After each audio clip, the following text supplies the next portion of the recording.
Okay. Sophie, so what is your name, Sophie? My name is Sophie Chow, and I work for Sennheiser, an audio company, and in their strategic innovation office. So, Sophie, what do you think we have to think new about in general? Absolutely. Yesterday we saw a very interesting presentation all about the kind of relationships and the relation economy, and thinking about the sharing economy, and sort of what are the emotional drivers behind sharing something between two people, and what is sharing when there's money involved. Is that really sharing? Is that really coming from, within our benevolent soul when there's money involved? And I think that was a really interesting question to ask. What constitutes sharing, and what relationships between people matters when it comes to business?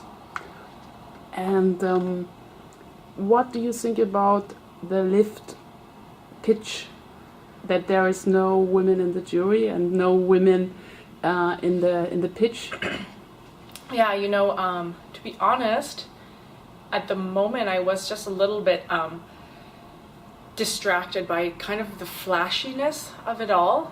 And after thinking about it longer, I thought, this is not really representative of all the innovation that we can offer. And something else we learned at Lyft, right, is you have to enable everyone to provide and participate everything that they can contribute. You don't have to force people to be creative, because they already are, but you do have to engage the right individuals in the first place. And I think that that's an example that perhaps there was not an equal opportunity to engage the most relevant people. So. Okay, thank you. And coming back to the field where you're working, consumer electronics, so which brand in your eyes is a brand, consumer electronic brand, which women like? Mm-hmm. Or products, emotionally? Right. I can answer this. I'm just nervous to give some positive feedback. I would say I will mention one company that I think is doing a good job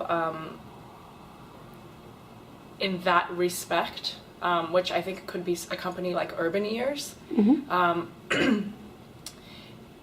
Of course, there are other problems with some kind of acoustical problems that Sennheiser is much stronger at. Mm-hmm.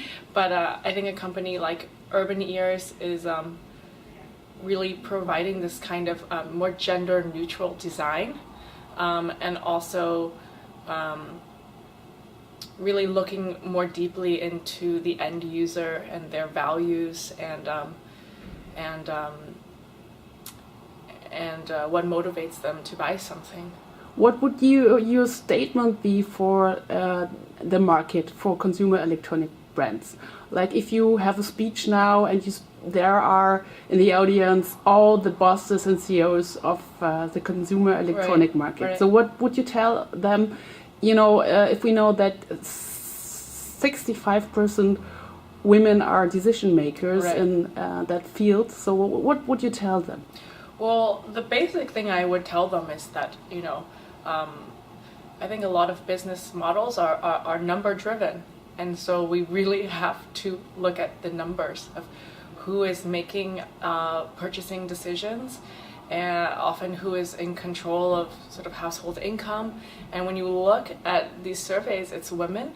And if you talk about wanting to stay competitive in the future, you absolutely have to look at how the market has actually already changed.